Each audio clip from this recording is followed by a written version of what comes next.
जिला प्रदेश अध्यक्ष Sushma Paswan ji, BJP party के जिला अध्यक्ष विवेक कुशवाहा जी, नगीना बीन जी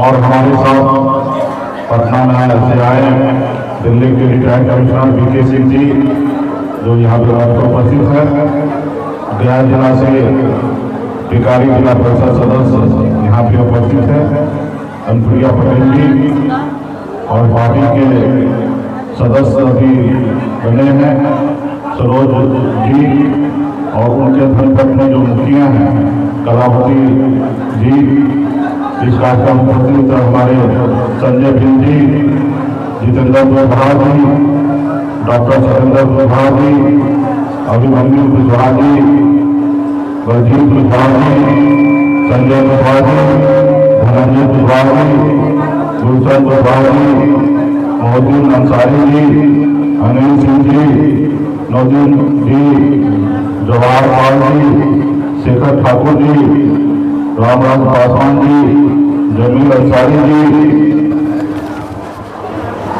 राजेश कुशवाहा जी, हजारी प्रसाद जी, जोगी राम जी, लखन कुशवाहा जी, अनवर अंसारी जी, हकीम अंसारी जी, सितारे अंसारी जी, भोलू अंसारी जी, इमरान अंसारी जी, विशाल कुशवाहा जी, अर्जुन कुशवाहा जी, शिवराम जी, धीरज कुशवाहा जी, गुरु पासवान जी, अमन अंसारी जी और तमाम मंच पर उपस्थित सभी बीजेपी पार्टी के नेतागण, युवा साथी, सम्मानित गार्जियन, बड़ी संख्या में उपस्थित माता बहन, सभी को संदर्भ मला मुक्तेश्वरी की ओर से नमस्कार प्रणाम।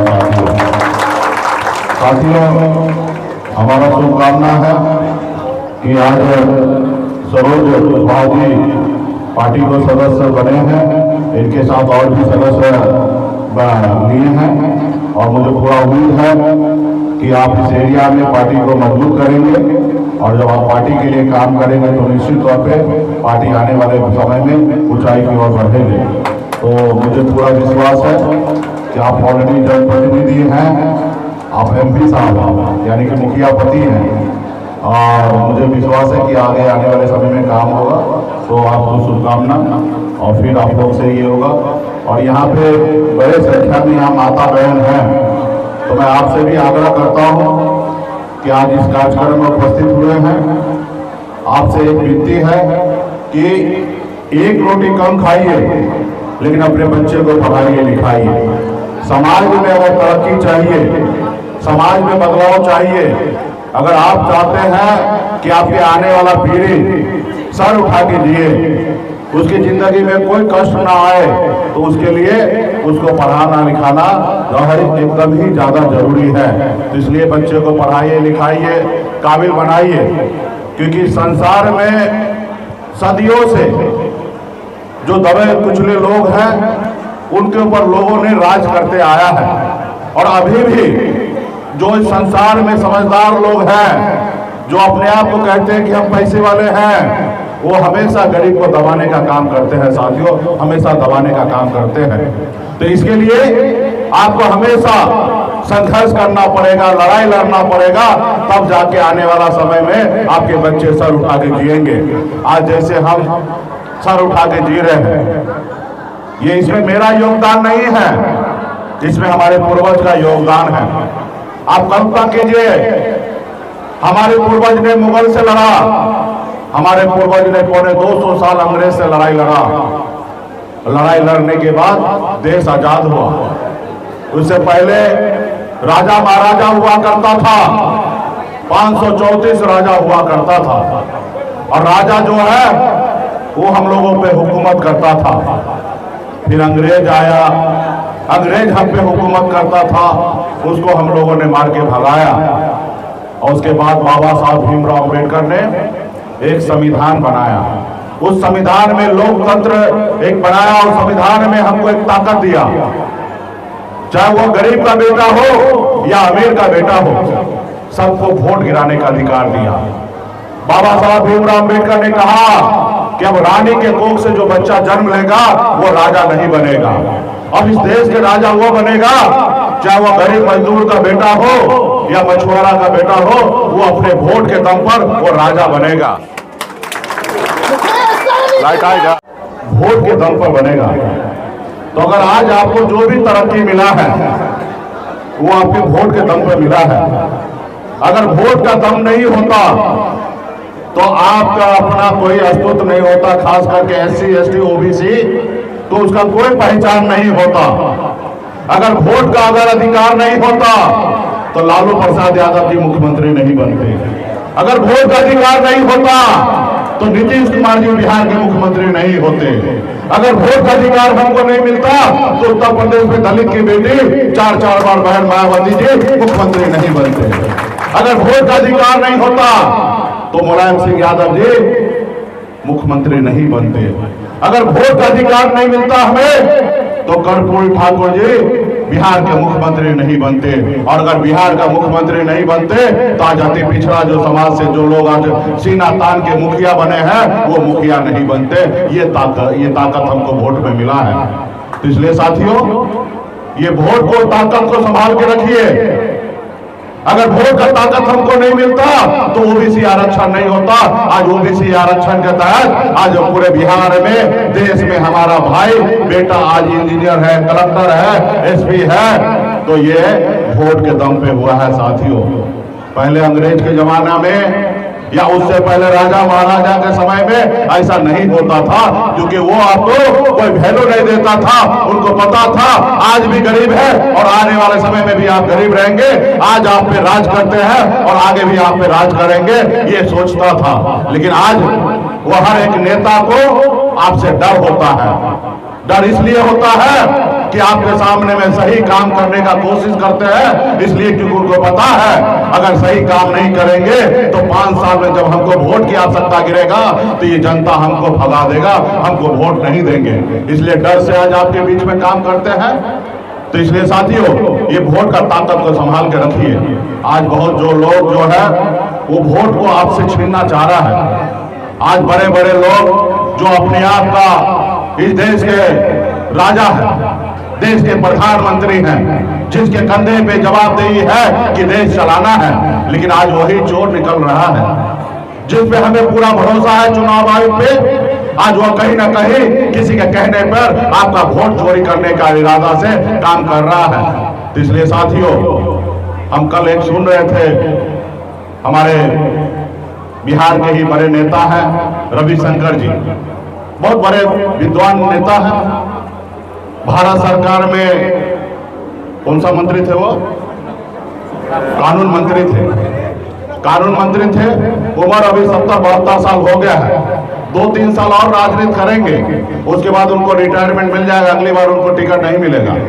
और उनको हम सुन रहे थे, ये बोल रहे थे कि बिहार में जो गरीब पिछड़ा दलित जो है उनको बांग्लादेशी बता रहा है, उनको रोहिंग्या बता रहा है। अरे कुछ तो शर्म कीजिए भाई, आप इतने बड़े महान नेता हैं, आप वोट की चोरी कर रहे हैं और आप अपने लोगों को रोहिंग्या बता रहे, बांग्लादेशी बता रहे, मुसलमान बता रहे।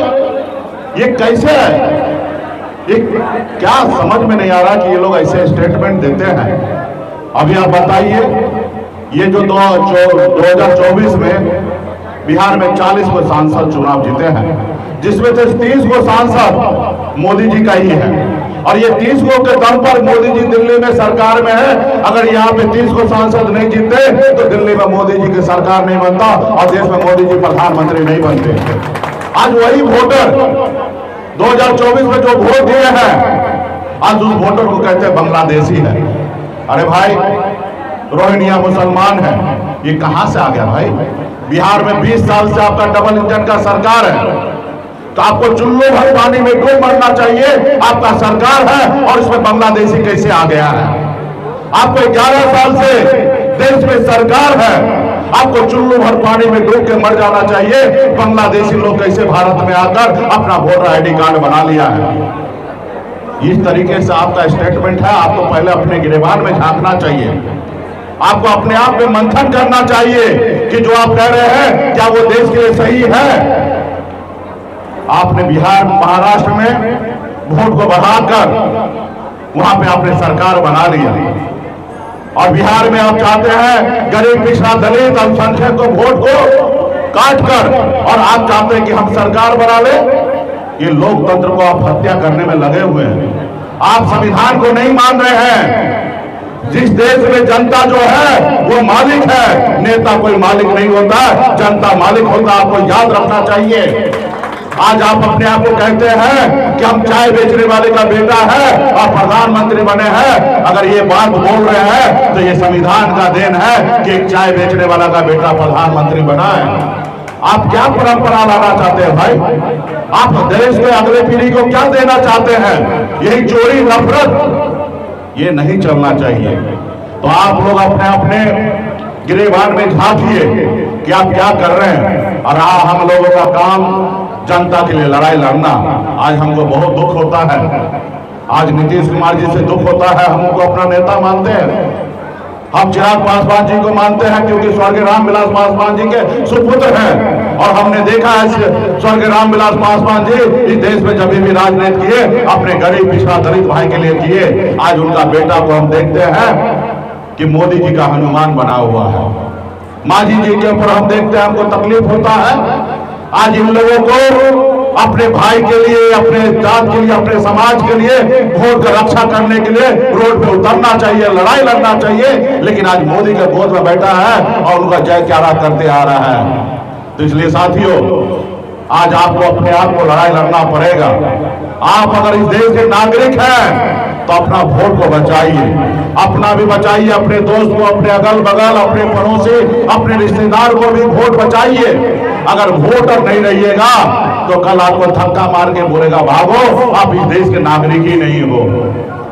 उसके बाद अगर आपके पास वोट गिराने का ताकत नहीं होगा, राइट नहीं होगा, तो आपका वृद्धा पेंशन खत्म कर देगा, आपका राशन कार्ड खत्म कर देगा, फिर आपको सुनेगा नहीं।